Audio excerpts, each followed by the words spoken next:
Hello, friends. You guys may have seen me earlier on a live broadcast, but then I quickly realized that no, I need to do this right. It's Friday the 13th. What am I even thinking? So, last week I did the Scream ranking. You guys, I gotta do Friday the 13th.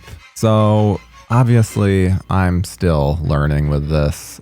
So for the last one, I didn't put up a number and the poster. This time I'm gonna put up the number and the poster, because I just think it's easier. I mean, I say that I'm not going to do any editing on this, but I'm doing light editing. It's just that I'm not doing slow fades in and sound effects and the little details that really add up in terms of time. Because I figure that if I'm going to do these, then I want it to only be an hour or two. That's the whole thing. I want to be able to chat with you guys and have a good time, because I don't really get to do that as much as I would want to. So yeah, let's get into it's Friday the 13th. So got to get into the series of Friday the 13th. Are you guys surprised? Are you surprised? There are 12 films in the franchise right now. It doesn't seem like that's going to change anytime soon, unfortunately, because they can't get their shit together. Victor Miller and Sean Cunningham, who I don't have positive opinions of Sean Cunningham, so I can't say that I don't have a side in this. I'm on the side of the fans. I want to see more Friday the 13th. I'm sick of these old people that are taking away prime years of the Friday the 13th franchise. It has been 13 years, wasn't it? 2009 that we got Friday the 13th, the remake. 13 fucking years? Are you kidding me? That's way, way, way too long. And yes, I know that there's the fan films, but I don't like those. I'm sorry, but I don't. Oh, also, I think I've shown this. I've definitely shown this on the channel before. You guys have been around. Okay, so I'm going to go through the films that I think are. Or I'm just going through my rankings. I don't know even what I'm saying. Okay. First up, also, you'll notice too, I like all the Friday the 13th films, except for film number 12, which is Jason Goes to Hell, which even then, 2.5 stars? 2.5 stars? That's not bad. That's really, really, really not bad. But, I fucking hate this movie. It's not good in any way whatsoever. I also get really annoyed because Adam Marcus, he really kind of tries to treat this like, oh, well, I was trying to do something different and Friday the 13th fans just didn't appreciate. Or it's like, yeah, you decided to make something that had nothing to do with Friday the 13th. Of course people aren't going to be on board for it. I've actually heard recently someone suggest that, if you wanted to go with this idea, what you do is you still show Jason, but then when it's in the mirror, that's when you show that it's someone else. That way, us as the audience, we're still getting Jason. But, it is, everything about that just pisses me off, and it's just really bad. The lead girl is really bad. Jason is bad in it. The story fucking sucks. Why? Everything about that story is awful. Giving Jason a sister and the whole buttworm thing. We've already talked about this too much. Fuck this movie. I really, really, really, really dislike it. It is the only film in the entire Friday the 13th franchise that I dislike. So I feel like that says a lot. Next up, number 11, because I got to get going through these, because holy shit, almost 5 minutes in, only one movie down. Not good. So next up, I think, again, I don't think it's a big surprise. Friday the 13th, Part 8, Jason Takes Manhattan. I mean, yes, sure, it should not be called Jason Takes Manhattan. It should be Jason Goes on a Cruise Ship. I 100% agree. Yes, yep, I'm in agreement with you, but the film that we get is still really, really fun. Yes, was I disappointed the first time that I saw it and that he's only in New York for 5 minutes? Yes, of course. But, I mean, it's still a fun movie. And I don't know. There's just, I don't think that the hate is deserved for this, because it's still rather fun, and it's it still has Jason. Like, it still is Kane Hodder's Jason, and it's still really enjoyable. And honestly, now that I'm looking through this, so this is technically my somewhat old list from like a year ago. I had already scanned through it and was like, okay, yeah, that's my current. I had to move like one thing around. But I'm now even noticing, like, I'd probably move Jason Takes Manhattan up, probably into the number 9 spot. Always depends on the day. Okay, we're just gonna leave.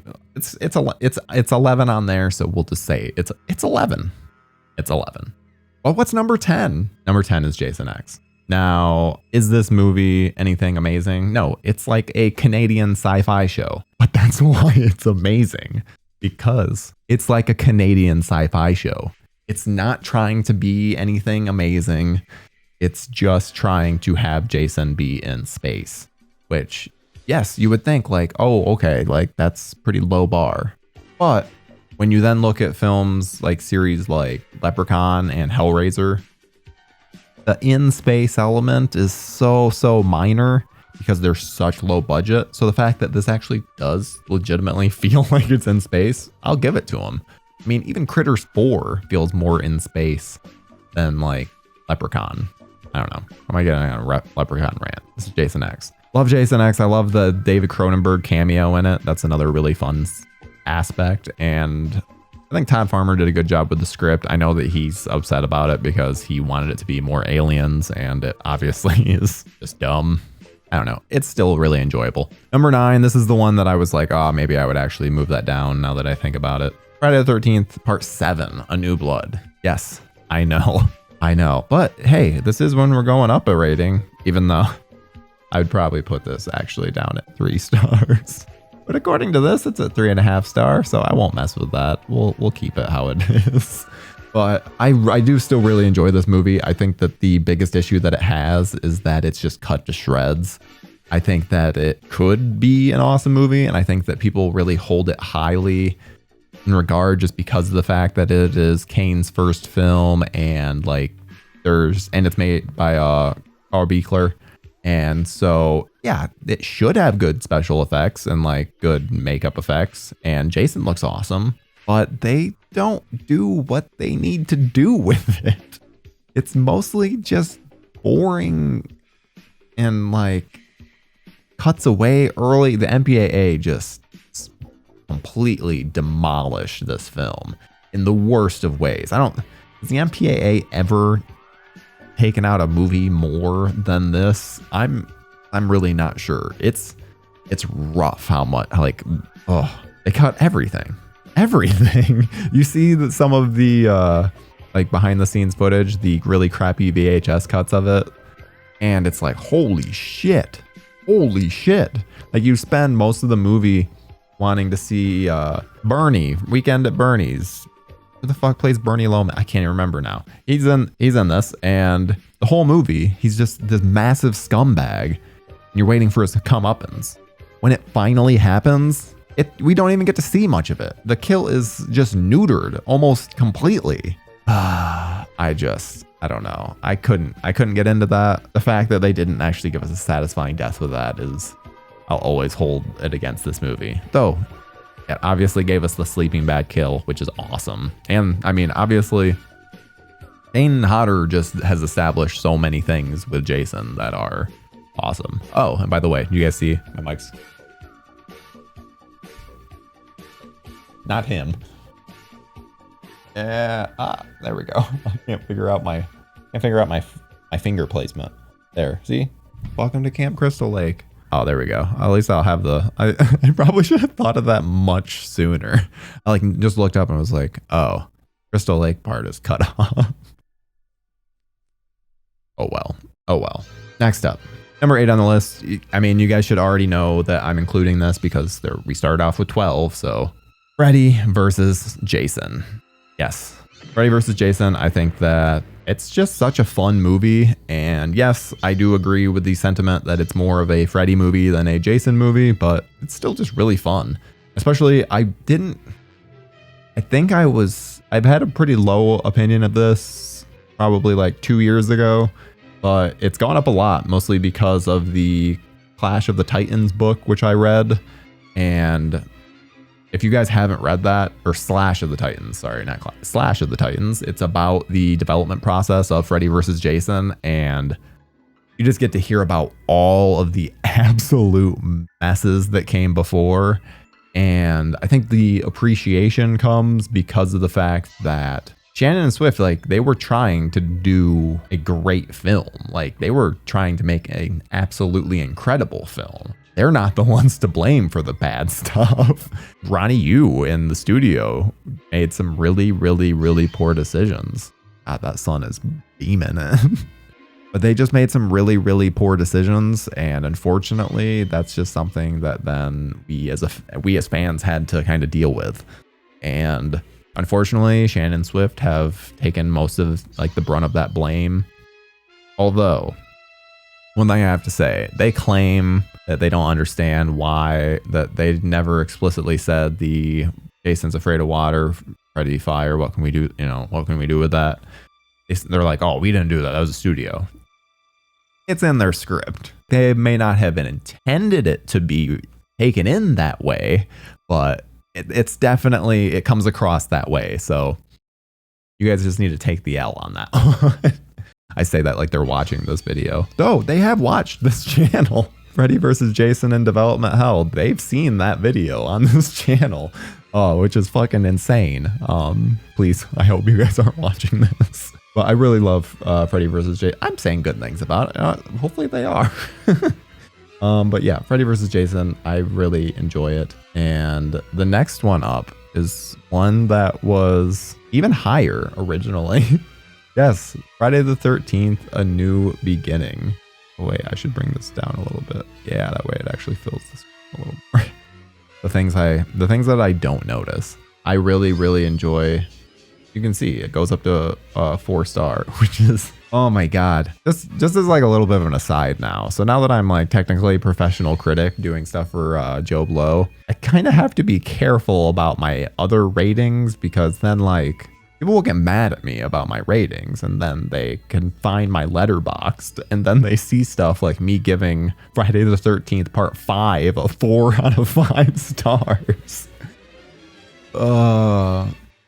This is my personal rating on how I like it. It's not how I don't know. It's not like, yes, as a film, it's probably much less of a film. Like it should be rated much less. Like if I was critiquing this professionally, yes, it would absolutely not be 4 stars.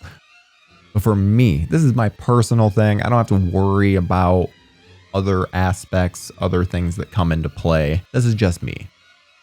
And if you've been around this channel, you'll know I have had quite the hard on for Part 5 for many years, to the point that this used to be like my number 1, number 2. Yeah, fucking bananas. I also used to not like the next movie on the list, but Part 5, I think that the thing that this is the movie that I have the most fun defending. For the most part, if people don't like a film in a series, it doesn't really matter to me. But kind of like the new Scream, I also really like defending that, because I think a lot of the times that people just kind of miss the point. There's like one aspect they kind of focus on where then they don't really see the bigger picture.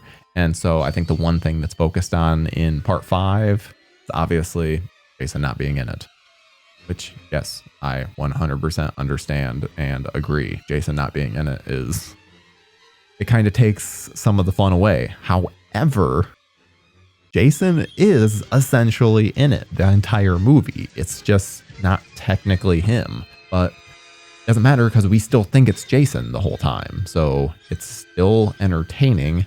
And my biggest argument for this is that it is the most like the original, in that we actually get a little bit of a mystery behind the killer. They're barely showing certain things. They're showing hands, they're showing feet, or they're cutting away. We're not seeing anything at all, which is very similar to Part 1. I like the whodunit nature of it. So even though, yes, it is eventually revealed to be Roy, it doesn't take anything away from me. It's still I love slasher movies, and it is a damn good slasher where they're just killing people off one after another, but it's doing so in an entertaining way.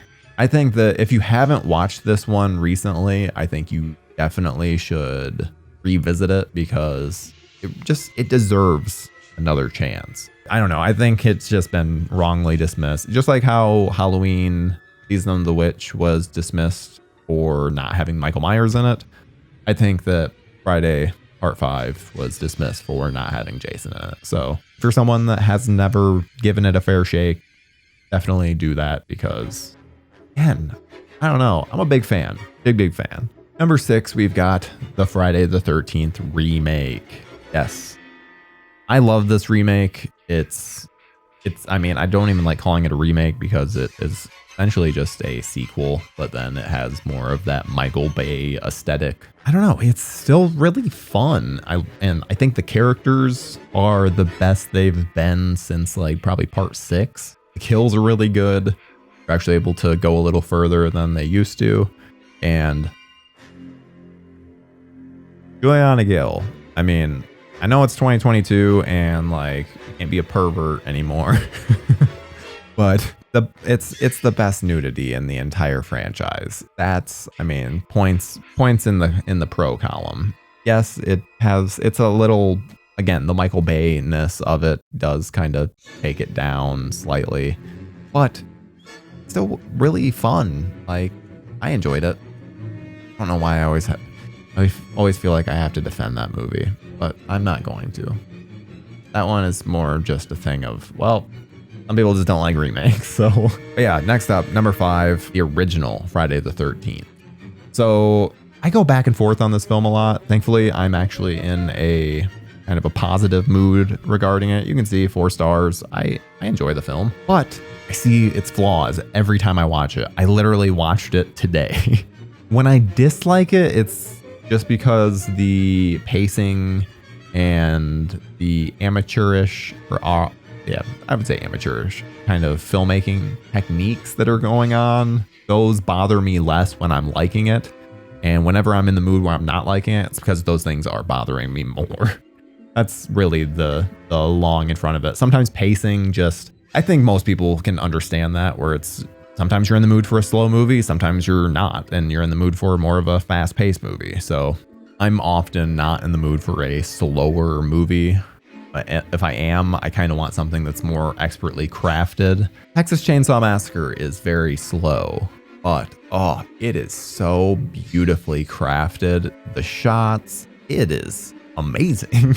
I watched that movie again for the first time in a while, as I was rewatching the Texas Chainsaw Massacre series, which, by the way, I still am looking for Leatherface. Like, it's kind of one of those movies because of just the subject matter. It's not something that I rewatch a ton, but then I'll see it in my collection and I'm like, yeah, it's been a while. Dear God, it's so fucking good. I don't know. We're talking about Friday the 13th. So I wish that it wasn't going through the issues that it currently was, because obviously I would prefer to actually be able to get some more Friday the 13th content. Next up, we're getting into the ones that these are my babies. I love all of the remaining so much. I mean, I like all the ones prior. I feel like I just have to list some things that bother me just because of the fact that sometimes they go up and down on the list. Obviously right now they're a little higher up. So it seems like, oh, well, why you're mentioning all these bad things, but they're still high up. I'm just trying to justify so you can see my weird reasoning. So then when you see this video and then 2 years from now, when my letterbox, like my ranking is all over the place, then you know why. Friday the 13th, part 3. That's my number 4. I love part 3. This used to be my favorite in the entire franchise. And depending on the day, probably still could be. It's so phenomenal from start to finish in terms of just the filmmaking. I really like the origin of Jason's mask, Shelly, and just, I mean, the whole cast is great. I think the fact that it has 3D, I always love dumb gimmicks in movies, and so the 3D in this is just, I get such a kick out of it because it's not into that era, because I watched My Bloody Valentine 3D recently, and like the CGI 3D is kind of just like, I don't know, a big turnoff. But the silly practical CGI like is in this movie. Oh, it is the best. I love it so much. So much. And it has some of the better kills in the entire franchise with when he's like upside down and Jason totally goes down, like fucking cuts him in half, and how the blood sprays the camera, and then the girl getting shot in the eye. I really enjoy it. Next up, number 3. I got through these. Friday the 13th Part 2. This one, I think it improves upon everything that the first one did and does it better. I can't think of anything in this that I don't prefer from this over the first one. I enjoy everything about this more. And it's probably because of Jason. Because Jason's actually in this. It's not that I dislike Pamela Voorhees, but she's just not as strong of a villain as Jason. Which, again, I don't think that's a controversial statement. I also really like, too, that Alice gets this really dumb death of her just getting like a screwdriver in the side of her face. I don't like the Alice character. She's easily the weakest of any final girl in any of the franchises by like a country mile, which is hilarious because then Amy Steele is in this movie and she is phenomenal. Absolutely phenomenal. Like, I cannot say enough good things about Amy Steele, which is hilarious because obviously I can't stand Alice. Adrienne King. I probably didn't need to say her name anyway. No need to when you're saying something negative about someone. I'll learn eventually. Okay, number 2. Friday the 13th, final chapter, part 4. Again, I think that it just does everything Friday the 13th the best. Like, it's just really... Oh, and you'll also start noticing too, 4 stars. I think 4 stars is pretty much what I cap out at with my Friday the 13th series. I just can't bring myself to go higher than that in terms of that quality. Because there's flaws. But it's still Friday the 13th, still amazing. There's so many good kills in this. I think that Ted White's Jason is so good. I like the next Jason just slightly more, but this one I love how vicious he is. I love how he dispatches all of the kids in this one. It's really just calculated, and the dark, stormy nature of the film just kind of adds to charm of it as well. But then I also love like the British twins and there's just a lot of weird love triangles in this movie that don't entirely make sense, which kind of just make it even better. Again, I need to get through this shit because I'm just going to say the same stuff over and over because it's Friday the 13th and it's always just the same stuff over and over, which is why this one is number 1 because it does something a little different. Friday the 13th part 6, Jason Lives. This is number 1 on so many people's lists and for good reason. It's phenomenal. It is essentially serves as it serves as almost a homage to the past Friday the 13th films, but also just horror in general in the 80s because there are Carpenter Way and Karloff's Garage, whatever. There's just a bunch of cool little references like that. And then I'm not sure if you've done this. I used to have until I then remembered that you can just take the saturation data out on your TV, which then makes it just a lot easier because then you can watch the Blu-ray and stuff. But try and watch Jason Lives black and white. Ooh, it is so good. So good. It pretty much plays like a old Universal horror film, especially the first, 6 minutes. If you don't want to watch the entire film that way, then fine, but at least watch the intro in black and white because I think it is the way to watch this film. It's so good. But yeah, I think we did it. That was number 1. Yeah, probably have it over there. Hope you guys enjoyed. I really enjoyed doing this. I like doing these ranking systems because then I can just talk about my opinion on the films, which obviously when I'm then Friday the 13th, there's 12 movies and most of them are the same. So it's kind of difficult once you start to get further and further along in them. But that's really all. Hope that you guys enjoyed. Let me know if there's a certain franchise that you want me to rank. I have a few things like figured out as in terms of my rankings.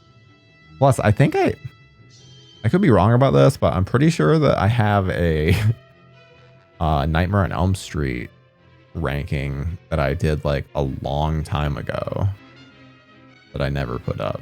I can always throw that up. You guys be interested in that? I think I also have an old, what is it? Moonraker. There we go. James Bond.